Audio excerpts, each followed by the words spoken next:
कैसे वह बालक होने का कोई प्रयोजन तो बताओ, मैं कैसे विश्वास करूं कि मेरे यहाँ 4 बालक होंगे। कहा मैं, आइए अपन श्रृंगी ऋषि को बुलवाएंगे, श्रृंगी ऋषि से यज्ञ करवाएंगे और यज्ञ से यज्ञ नारायण भगवान जो चरु लेकर आएंगे उस चरु का प्रसाद आपको खिलाएंगे। श्रृंगी ऋषि ओ वशी बोला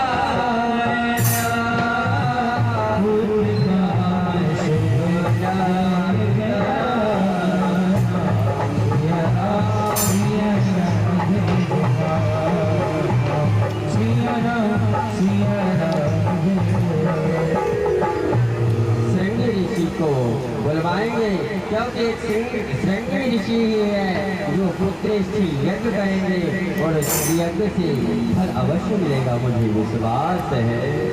राजा के मन में सांत्वना हुई, क्योंकि गुरुदेव भगवान ने जब आशीष वचन दिया है, गुरुदेव ने कहा है तो वह अवश्य कार्य होगा। आज दशरथ जी महाराज अपने राजमहल की ओर आए, तीनों रानियां दरवाजे पर खड़ी हुई हैं। अरे स्वामी क्या हुआ, आखिर गुरुदेव ने क्या कहा? क्योंकि जिसके यहाँ ना पुत्र नहीं होते, पुत्री नहीं होती, उनके हृदय से पूछो कितनी पीड़ा होती है।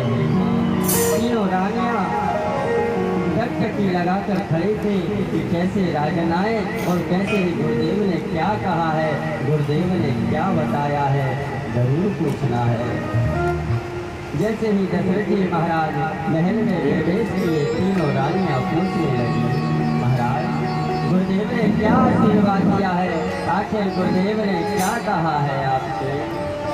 कहा देवी गुरुदेव ने बहुत अच्छा आशीष दिया है। गुरुदेव भगवान ने, अरे मैं तो एक पुत्र की याचना लेके गया था, पर गुरुदेव भगवान ने मुझे आशीर्वाद दिया है।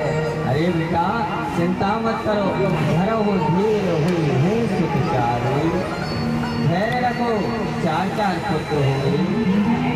ने कहा प्रभु एक बात बताओ, हमारे आपकी इतनी उम्र बीत चुके, अभी तक हमें कुछ नहीं हुआ, पर गुरुदेव भगवान ने कहा है तो कैसे?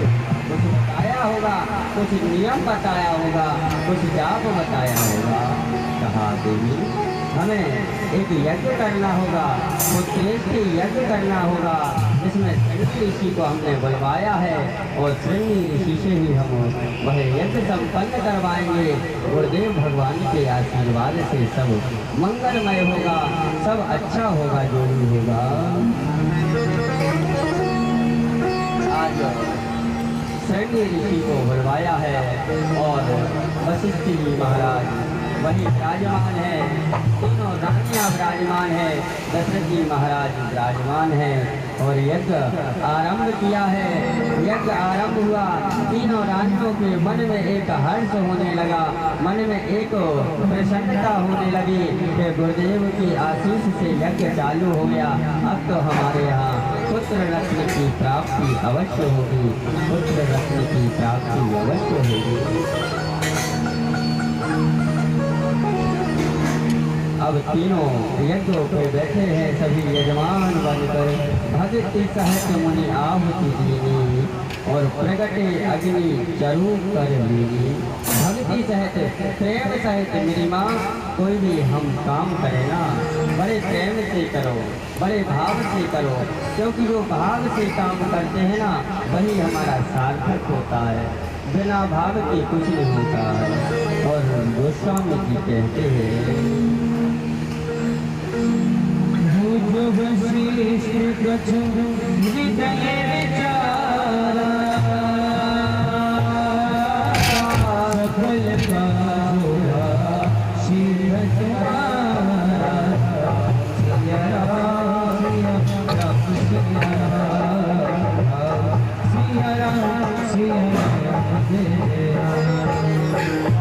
अब तो जैसे ही यज्ञ भगवान की आहुति दे रहे हैं, आहुति पूर्ण हुई और जैसे ही पूर्ण आहुति डाले अग्निदेव प्रकट हो गए, खीर का चरु लेकर अग्निदेव प्रकट हो गए।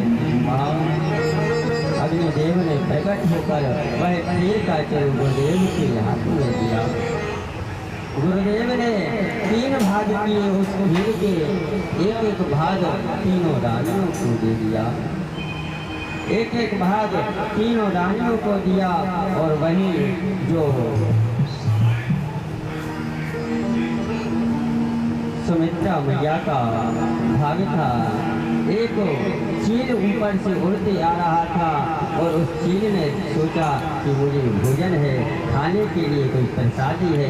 तो उस चील ने ऐसी, क्योंकि चील की जो दृष्टि रहती है, युद्ध की जो दृष्टि रहती है मेरी माँ, बहुत अपार रहती है। आज जैसे ही वह खीर का चरू देखता है और वह चरू लेकर भाग जाता है, सुमित्रा मैया उदास हो गई। अरे राम, मुझे गुरुदेव भगवान ने जो आशीर्वाद में खीर का चरू दिया था वह तो छीन ले गया, अब मैं क्या करूँगा। तो दोनों रानियों ने जो भाग मिला था उससे तोड़ तोड़ के आधा भाग करके सुमित्रा मैया को दिया।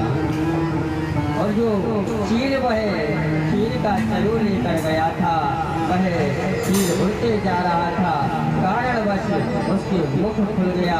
मुख खुलने के कारण वह जैसे ही चरू गिरा और अंजना माँ उवासी ले रही थी, तो उस उवासी के कारण वह खीर का चरू अंजना माँ के गर्भ में गया। बोलो हनुमान जी महाराज की। तो वहाँ हनुमान जी महाराज का प्रकट होगा अंजना माँ के गर्भ से।